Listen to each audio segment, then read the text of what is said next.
네, 오늘 목요일의 시황맨 네. 목격자 격주로 강구현사님이 나오고 있고요. 그 격주로 빈 주간을 채우는 랜덤맨이 나오고 있는데 오늘의 랜덤맨 제 월요일의 남자 정웅선임 매니저님 나오셨습니다. 반갑습니다. 안녕하십니까. 예. 네, 네. 정말 오랜만에 뵙습니다. 예. 제가 9월까지 출연하고 네, 대체율이 월요일에 다 껴 있어서 제가 월요일 출연을 계속 못해서 이번에 또 CPI 발표 영광스럽게 또 출연을 했고요. 지난번에 이제 FMC 때 또 출연을 했었는데 뭐 여러모로 뭐 큰 이벤트에 앞두고 제가 그래도 함께 할 수 있어서 너무 좋은 것 같습니다. 그럼 CPI 특집으로 이번에 준비하신 거죠? 네네. 얘기하기 전에 결론적으로 얘기하면 저는 이제 본 것처럼 네. 전문가 IB들의 얘기는 높게 나온다는 거에 상당히 크지 않습니까? 네네. 혹시 조사해봐에 따르면 똑같은 의견입니까? 저희 동의한 거의 겁니까? 비슷한 수준 내에서 나올 가능성이 높다고 생각을 하고 있고요. 지난 이제 8월에 그 7월 소비자 물가지수 CPI 발표가 있으면서 그 당시에 이제 하루에 나스닥이 5% 급락을 했죠. 그렇습니다. 예. 근데 이제 지금과 그때 좀 다른 점은 페드 피벗에 대한 기대감이 있었고 피크아웃에 대한 기대감이 좀 과했다는 점이었고 그 이후부터 지금 2달 사이에서 어느 정도 시장에 대한 우려감들이 많이 반영이 된 상황이고요. 일단 제가 주목하는 거는 결론부터 먼저 말씀드리면 11월 이제 75bp 그리고 지금 12월에는 50bp가 지금 대세로 또 되고 있지 않습니까? 그렇습니다. 예. 125bp 정도. 일단 피봇 기대를 지금은 하지 않고 있습니다, 시장에서.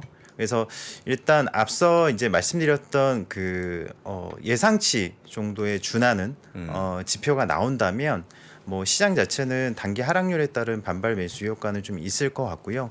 단지 이제 발표 이후에 지금 굉장히 변동성이 커질 걸로 좀 보고 있기 때문에 일단 차분하게 관련된 항목들 좀 지켜보시는 게 좋을 것 같습니다. 그렇습니다. 일단 그 자료 제가 준비한 자료 한번 띄워주십시오. 네. 나왔습니다. 네, 예. 일단 앞서 이제 설명하셨던 대로 그 9월 전망은 전월 대비해서 0.2%, 그 9월 YOY로는 8.1%가 전반적인 시장 대세적인 시가로 보시면 될 것 같고요. 클레버랜드 연은에서는 이제 나웃게스트 헤드라인을 보면 0.3% 그리고 코어가 0.5% 정도 예상을 하고 있거든요. 근데 우리가 지금 어떻게 보면 레벨 자체를 중요시하기보다는 각 항목별로 그러니까 지금 오늘 CPI도 굉장히 중요하지만 11월과 12월이 더 중요하지 않겠습니까? 네, 오늘 발표 위에 어떤 관점에서 봐야 될지에 대한 부분들을 좀 설명을 해드리겠습니다. 일단 휘발유를 보면 8월에 실제 마이너스 10.5%가 나왔죠. 이번 전망은 4%대 정도 마이너스를 예상을 하고 있고요. 근데 하지만 이제 현재 시점에서 보면 9월 말 이후의 국제유가 상승은 10월 헤드라인 자체로 보면 0.2% 이상을 높일 걸로 좀 추정을 하고 있거든요. 그러면 우리가 다음 달 CPI를 확인할 때는 오히려 휘발유 가격은 이전보다 올라올 가능성이 높다라고 보시면 될 것 같고요. 그리고 이제 음식료를 보면 8월에 실제 전월 대비 0.75 정도 나왔는데 전월과 비슷한 0.7 그리고 제 YOY로 13 정도 거의 비슷한 수준이죠. 근데 왜 최근에 국제 농산물 가격이 내렸는데 불구하고 이게 반영이 되지 않느냐? 이게 당연히 시차를 두고 반영이 됩니다. 그래서 이제 7월에 1.3% 그리고 8월에 0.75% 그리고 0.7이기 때문에 음식료는 다음 달까지는 일부 내려갈 가능성이 높다. 그래서 이 부분들은 이제 이 범위 내에 있다면 시장에서는 크게 뭐 변수는 없을 것 같고요. 다음으로 이제 코어에서 이제 40%를 차지하고 있는 주거비를 보시면 주거비. 이게 제일 중요한 겁니다. 사실 그렇죠. 오늘 CPI를 보실 때 주거비 하나만 보셔도 앞으로의 추세를 좀 볼 수 있다. 그러면 8월 실제가 0.6%가 넘게 나왔죠. 이번에 예상이 0.6% 정도 봅니다. 근데 오히려 13개월 선행 임차료 지수를 보면 4월 정점으로 계속 좀 둔화되고 있는 상황이고 일단 그 CPI 둔화의 필요 요건이죠. 당연히 오늘 주거비를 계속 보셔야 될 상황인데 7월에서 9월 평균이 0.74% 정도 상승이었습니다. 만약에 주거비가 0.6 이하로 내려온다. 그러면 시장이 어떻게 될까요? 뭐 좋아하겠죠. 굉장히 좋아할 가능성이 높고요. 예. 0.5 내외로 안정이 된다면 좀 헤드라인이나 뭐 지금 코 자체로 보는 것보다 올해 시장이 환호할 가능성이 높다 이렇게 저는 생각을 하고 있습니다. 그리고 이제 중고차와 신차를 볼 필요가 있는 게 신차가 일시적으로 8월에 실제로 보면 0.8 정도 나왔습니다. 그 이번에 0.7 내외 정도 나올 걸 예상을 하고 있는데 신차 구매 할인 금액이 8월 대비해서 상승을 했고요. 재고 일수도 24일 내외 정도로 낮은 수준에 나왔거든요. 근데 이게 왜 이제 앞으로는 작년에 중고차 가격이 상승하면서 인플레이션이 폭등을 하기 시작했죠. 그렇기 때문에 중고차 가격이 가장 중요합니다. 왜냐하면 시작점이었기 때문에 하락도 시작이 될 수가 있는 거고요. 근데 보시면 8월에 마이너스 0.2를 기록을 했죠. 근데 무려 지금 예상치는 마이너스 3% 내외 정도로 지금 보고 있거든요. 이게 왜 중요하냐면 중고차 가격 하락은 미국 자동차 시장에서 공급과 수요의 균형점을 의미를 합니다. 만약에 장 부사장님께서 만약에 내년에 경기 침체 때문에 내가 소비 여력이 떨어져요. 근데 차는 구매를 해야 되죠. 그러면 신차를 구매할 수요가 당연히 중고차를 살 수 있는 거죠. 그렇죠. 중고차 되게 좋아합니다. 제가. 그렇다고 하면은 지금 뭐 사실 1년 반을 기다려야 되는 뭐 이런 부분들이나 그런 거 있죠. 그러니까 지금 독일 3사 같은 경우는 아우디를 제외하고는 연말까지도 프로모션을 하진 않고 있거든요. 우리나라에서만 보더라도. 그러면 당연히 수요가 중고차로 이전이 된다고 하면 신차 가격이 내려갈 수밖에 없는 구조가 되는 거죠. 그래서 이번에 중고차 가격이 만약에 의미 있게 크게 꺾인다. 그러면 신차도 같이 잡을 수 있다는 자신감이 생길 수가 있는 거고요. 그래서 이제 중고차 가격이 매나인 중고차 가격 지수를 감안하면 지금 전망할 수 있는 거는 최소 마이너스 앞으로 추세적으로 마이너스 5% 내외 정도로 추가 하락이 좀 가능하다. 그러면 신차 가격도 그 이후에 후행적으로 잡힐 가능성이 높기 때문에 이제 중고차를 시작으로 해서 이런 시차를 두고 반영이 될 가능성이 높다는 거 이렇게 좀 참고를 하시면 될 것 같고요. 뭐 결론적으로 이제 말씀드리면 중고차를 시작했던 인플레이션이 중고차와 신차 그리고 주거 그리고 서비스 등으로 순차적으로 둔화를 한다면 시장이 예상하는 그 그림대로 간다면 11월과 12월에 CPI가 조금 더 쉬워질 수 있는 거고요.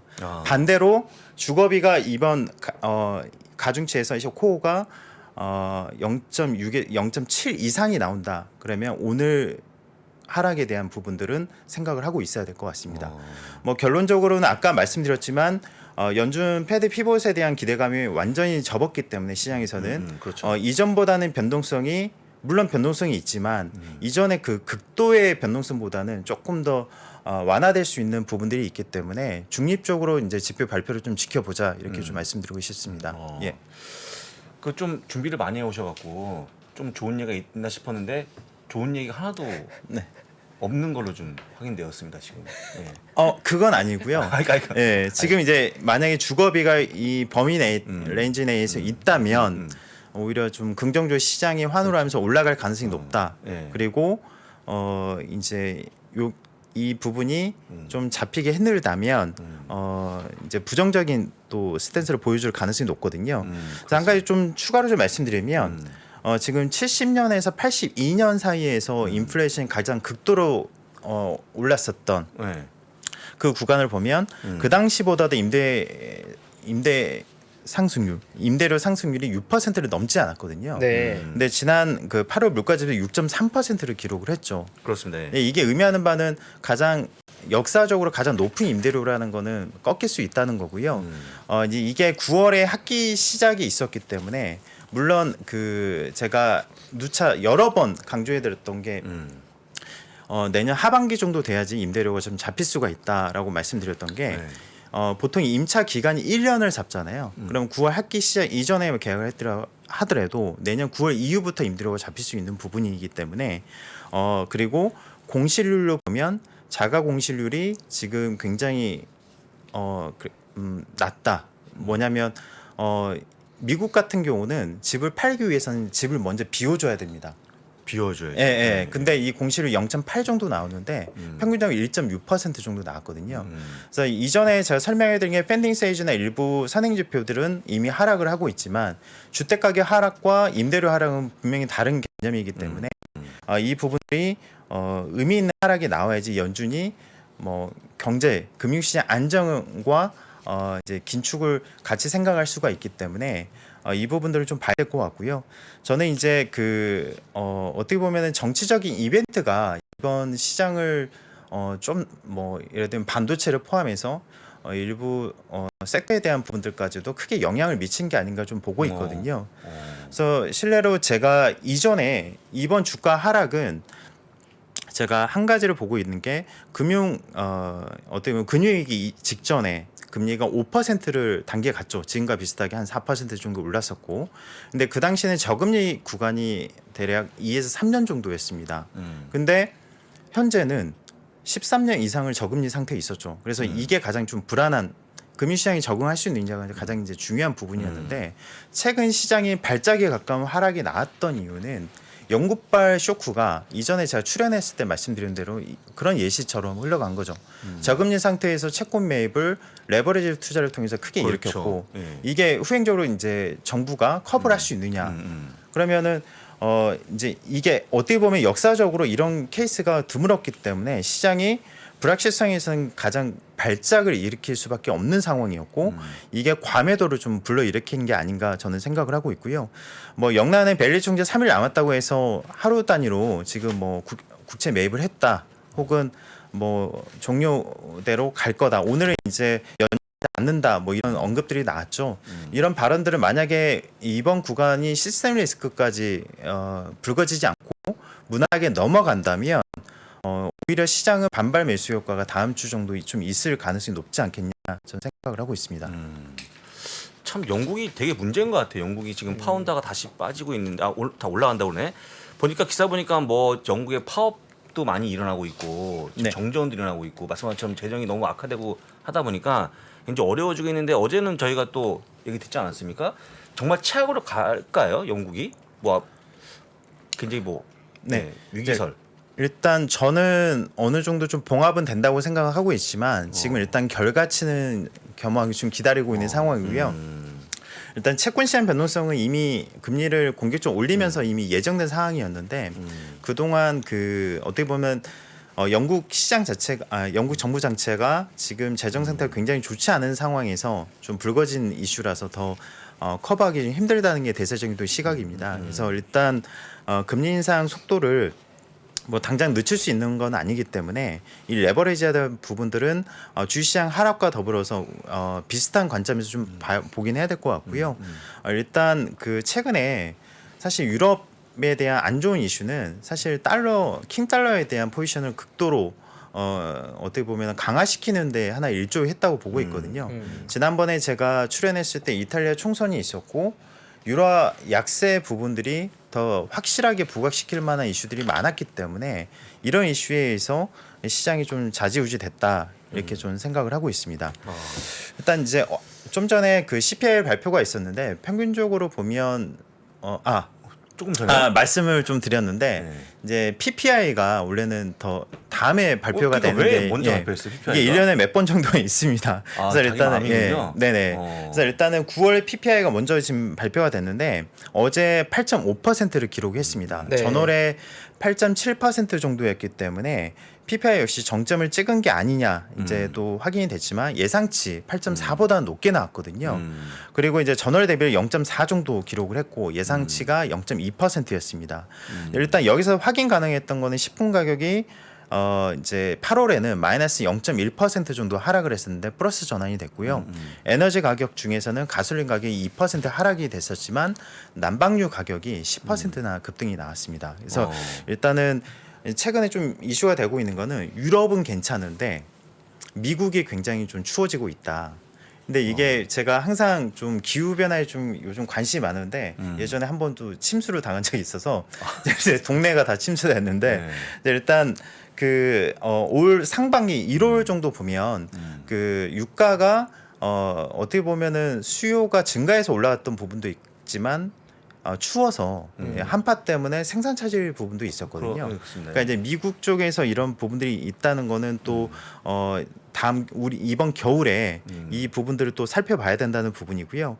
최근에 이제 이슈가 되는 거는 코어 CPI나 일부 이제 부분들을 보면 서비스 쪽 그러니까 뭐 여행, 숙박, 외식, 병원 등 이제 서비스 물가가 많이 올랐던 게 또 3분의 1을 차지했다. 뭐 결론적으로는 에너지와 음식료가 다운되다가 지금 다시금 올라가는 상황이고 어차피 이제 금리 인상을 하게 되면 수요는 감소하게 돼 있지 않습니까? 네. 뭐 구매력은 소득과 그리고 신용으로 이루어졌는데 당연히 금리 인상을 하면 소비력이 떨어지는데 상품 가격이 더 저는 또 중요하다고 보고 있거든요. 그렇죠.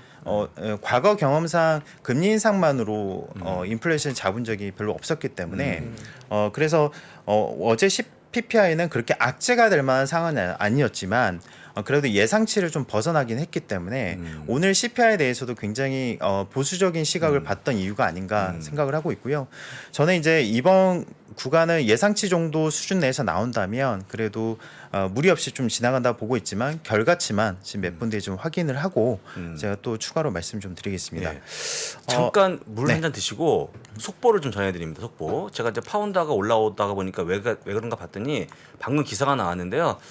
지금 이제 그 파운드화가 급등하고 있는 그런 모습인데 영국 정부가 제가 한번 보여드리면 영국 정부가 텍스 커팅에 대해서 일부를 처리한다고 발표하면서 주가 그 좀 파운드가 반등하는 그런 모습입니다. 지금 1파운드당 달러 기준 1.12까지 올라오는 그런 모습 보였다 하고 그 다음에 아직 기사가 안 나왔기 때문에 그 이유는 잠시 후에 나오면 다시 말씀드릴 거고요. 어쨌거나 오늘 이게 그 파운드가 급등하면서 그 미국 달러가 빠지고 있거든요. 네. 그러니까 오늘 만약에 CPI가 정말 잘 나오면 못 나오면 의외로 반등의 가능성이 좀 깔려 있는 환경이 주어졌습니다. 그래서 그것만 잘 나오면 됩니다. 7.9%만 나오면 되는 거예요. 네.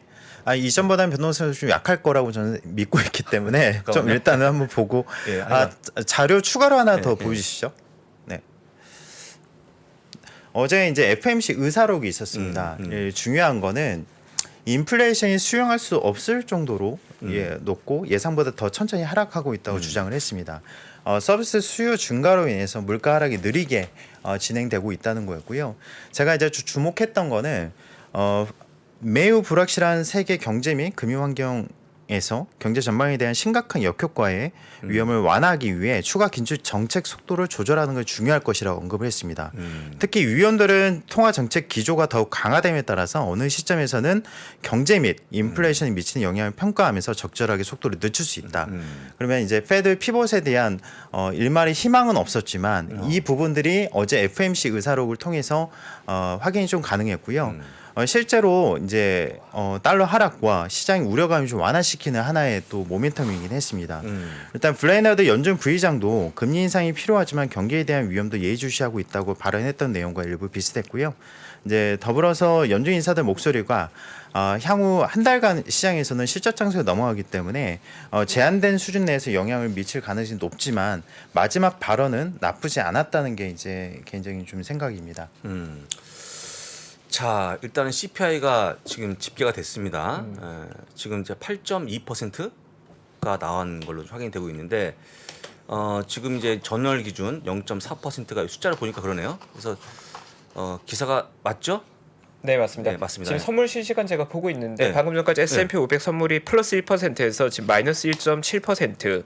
뭐 순식간에 지금요? 네네 CPI 발표되고 바로 S&P 500 기준 3% 가까이 급락했고 네. 나스닥 역시도 플러스 1% 정도에서 마이너스 2.5 정도. 일단 시장 선물 기준으로는 상당한 충격이 지금 와 있는 상황입니다. 이게 제가 이게 안 되니까 야후 쪽에 좀 시차가 늦게 들어오는 것 같아요. 그래서 네네. 일단 지금 이제 아까 얘기한 것처럼 우리 매니저님 말씀하신 것처럼 좀 못 나온 거죠. 높게 네, 나오다 보니까 예상보다 높게 나온 거죠. 높게 나왔죠. 그래서 지수가 급락하는 네. 그런 모습입니다. 근데 이제 아직 실망한 건 아닌 게 네. 지금 그 이전에 그 나스닥이 5% 하락 구간처럼 극도의 공포감이 이미 좀 지나갔기 때문에 지금 일단은 하락을 하더라도 중반 이후에 좀 진 시세를 좀 보는 게 좀 중요할 것 같고요.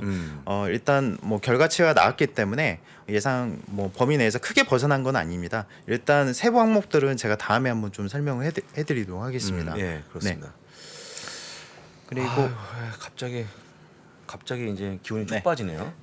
진짜로. 네. 네. 일단 그 CPI 우리가 주목했던 거는 이제 긴축이죠. 사실 이제 긴축으로 이어지는 상황 내에서 혹시나 연준의 긴축 스탠스를 변할 수 있을지에 대한 관심인데 한 가지 좀 시간이 나니까 좀 한번 계속 말씀을 좀 드리겠습니다. 일단 과거 4번의 연준 긴축 주기에서 최종 금리 인상 전 6개월과 3개월, 1개월 정도의 수익률을 보면 기간별 퍼포먼스를 보면 가장 취약했던 게 테크, 통일 서비스, 자유 소비재였고요.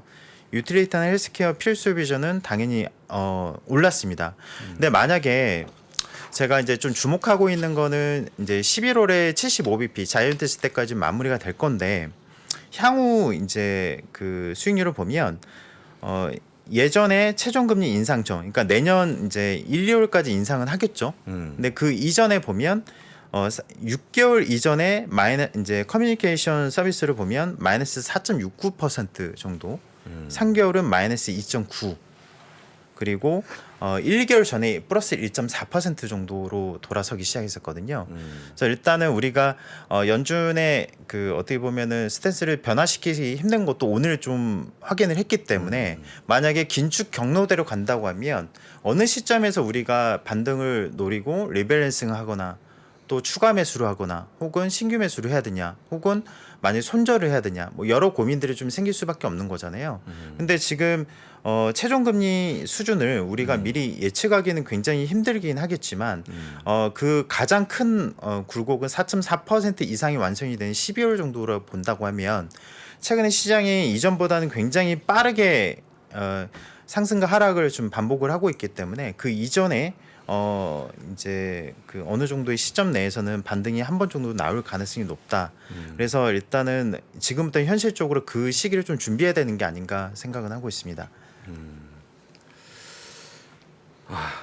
좀 말씀을 해보시죠. 네, 슈퍼맨님. 일단 CPI 발표 이후에 CPI 발표 직전 선물이 어느 정도의 기대감으로 약간 올라가다가 CPI 발표되고 급락하는 패턴이 오늘도 역시나 이제 동일하게 나왔고 사실 저도 아까 전 선물이 오르고 있었지만 CPI가 만약 안 좋게 나오더라도 변동폭을 한 2% 정도 플러스 1에서 마이너스 1 정도까지는 조금 먹을 수 있겠구나라는 생각을 하고 봤는데 지수가 현재 나스닥 기준 마이너스 3%, 뭐 S&P 500 기준 마이너스 2%가 있다 보니까 정말 이게 CPI의 영향력이 시장에서 굉장히 커져 있고 변동성 역시도 이 정도로 단기간에 지수 선물이 이렇게까지 움직이는 건 정말 보기 힘든 국면인 것 같습니다. 그만큼 시장이 공포에 조금 질려 있는 것 같고 수급 쪽으로도 숏 쪽의 힘이 워낙 강한 것 같고요. 오늘 아마도 선물 시장보다는 본장으로 갔을 때 변동성이 조금 더 줄지 않을까 생각하고 있기는 한데 그 부분도 인플레이션 내용, 디테일한 내용 조금 체크할 필요는 있을 것 같습니다. 네. 그렇습니다. 진짜 빠르게 움직이네요. 네. 엄청 빠르게. 저도 움직이네요. 지금 CPI 발표하고 나서 바로 지수 움직이는 폭이 그 짧은 시간에 3%가 빠지더라고요. 네, 나스닥은 거의 4% 정도 빠지는데 약간 모글이 송연해지는. 예. 네. 네. 오늘은 이제 종가 확인이 좀 중요할 것 같으니까 디테일한 내용은 내일 아마 그 글로벌 라이브에서도 설명을 해 주실 것 같고요. 일단 뭐 이미 CPI는 좀 나왔기 때문에 추가적인 이벤트 좀 말씀 좀 드릴게요. 일단 그 다음 달 8일에 이제 중간 선거가 있습니다. 이제 지금은 거의 이제 묻힌 이벤트가 좀 될 가능성이 높은데 일단 그러니까 1942년 이후부터 보면 중간 선거 이벤트 이후에 12개월 동안 평균 수익률이 16.3% 정도 역사적으로 높은 성과가 좀 있었죠. 근데 이제 지금은 11월 2일에 FOMC가 있고 11일에는 CPI 발표가 있습니다. 그렇다고 하면 이전보다는 이 이벤트가 어떻게 보면은 상승의 변곡점이 될 가능성이 예전보다 좀 낮아지고 있는 상황이고요. 일관된 시그널이 좀 있었기 때문에 우리가 또 주목을 해야 될 상황이고요. 관련돼서는 지금 최근에 좀 많이 빠지고 있는 섹터가 이제 뭐 2차 전지를 포함해서 이제 전기차 관련된 섹터들이 최근에 이제 크게 하락을 하고 있죠.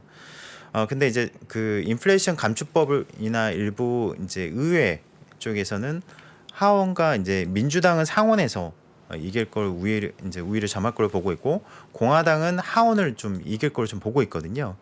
근데 이제 그렇다면 그 바이든의 이제 인플레이션 감축법이나 여러 정책들의 드라이브가 좀 노이즈가 있을 가능성이 높고 그렇다면 전기차보다는 전통 에너지 쪽이나 일부 이런 쪽에 대한 반등들이 좀 나올 수가 있다라고 좀 보고 있고요. 그래서 일단 그 중간 선거 전후에서 이 이벤트도 좀 확인이 좀 필요한 상황인 것 같습니다. 그래서 CPI 이후에 이번 주에 그 금요일에는 내일이죠. 금융주들 주요 실적들 발표가 네, 있는데 그렇죠. 잡혀 있죠. 항상 이제 그 시장에서 가장 우려가 됐었던 거는 경기 침체 이슈를 항상 얘기를 했었거든요. JP 모건이나 제이미 다이먼이나 여러 구루들은 이제 그 시점 내에서 경기 침체 뭐 이런 언급들이 항상 있었기 때문에 내일은 그 부분에 대해서도 좀 눈여겨서 봐야 될 필요가 있지 않겠냐 생각을 하고 있습니다. 그렇습니다.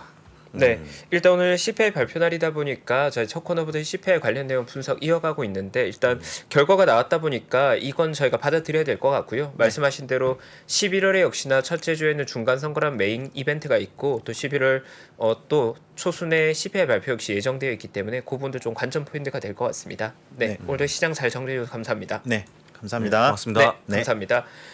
네, 오늘 CPI 일단 8.2 발표돼서 선물 여전히 변동성은 큰 상황이고요. 저희도 시황 이어가면서 선물 지속적으로 체크해서 업데이트 드리도록 하겠습니다. 저희 잠시 후 2부에는 저희 바바리안 리서치 정희석 이사님 와 계시고요. 함께 이어서 이야기 이어나가겠습니다. 직주 근접의 레벨이 더 높아지는 겁니다. 서울의 중요한 회사들은 광화문에 많은데 여의도 거주자들 중에 제일 선호하는 자리가 반포예요. 네트워크가 강남이 제일 좋아요. 인생에서 계속 바뀝니다. 적어도 저는 한 6년에서 8년에 한 번씩은 결론을 내야 될 게 인생에 따라서 결혼을 했냐 안 했냐, 아이를 낳냐 안 낳냐에 따라서 많이 바뀌겠죠. 부동산 입지의 변천사를 한눈에 살피는 대한민국 부동산 부의 역사. 지금 서점에서 만나보세요.